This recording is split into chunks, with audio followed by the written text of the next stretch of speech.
एक बार एक व्यापारी ठाकुर जी के दर्शन करने के लिए मंदिर में गया और बड़ा ही बेशकीमती तोहफ़ा लेकर गया था। उसने बड़ी मेहनत से एक इत्र तैयार करवाया था, जो बहुत कीमती था, जो आम आदमी के बस की बात नहीं थी, सिर्फ़ वो बड़े व्यापारी ही ले सकते थे।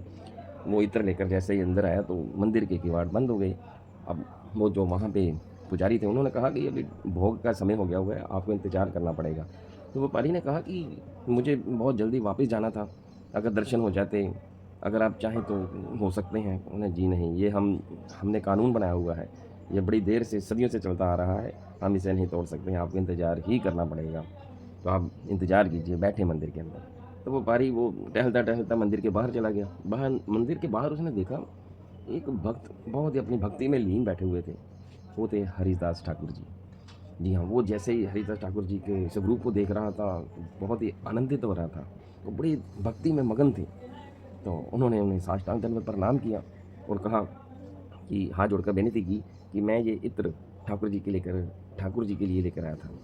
आप कृपया जब किवाड़ खुल जाएँ तो आप उन्हें अर्पण कर दें। मुझे लगता है कि आप बहुत अच्छे इंसान हैं। तो हरिदास जी ने आँखें बंद करते ही हरिदास ठाकुर जी की आँखें बंद ही थी। उन्होंने बंद आँखों से ही उस इत्र की शीशी को पकड़ा और खोला और धरती के ऊपर सारा उड़ेल दिया। वो परी देख के दंग रह गया, ये क्या किया आपने? इतनी मेहनत से मैंने तैयार करवाया था, आपने इसे धरती पे ऐसे ही फेंक दिया। और बोला कुछ नहीं, बोला यार समझ नहीं आई, लेकिन इनका दिव्य स्वरूप देखकर मुझे लगता है कि ये कोई लीला हुई है। बस उसको ये विश्वास भी था कि यार इतना आकर्षण इनके व्यक्तित्व में है, इतनी सादगी है, इतनी प्योरिटी नज़र आ रही थी। उसने सोचा कि ये भी भगवान की लीला ही है।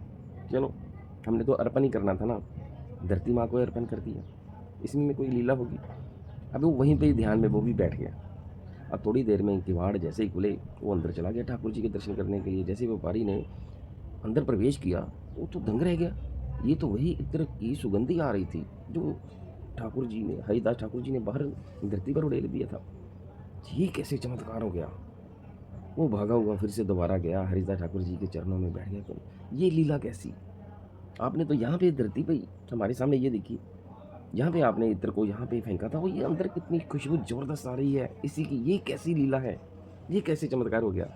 तो हरिदास जी ने कहा कि जब तुम इत्र लेकर आए थे ना, तब ठाकुर जी राधा रानी के साथ होली खेल रहे थे, अपने सखा और सखियों के साथ। तो मैं माँ राधा रानी जी के पक्ष में था।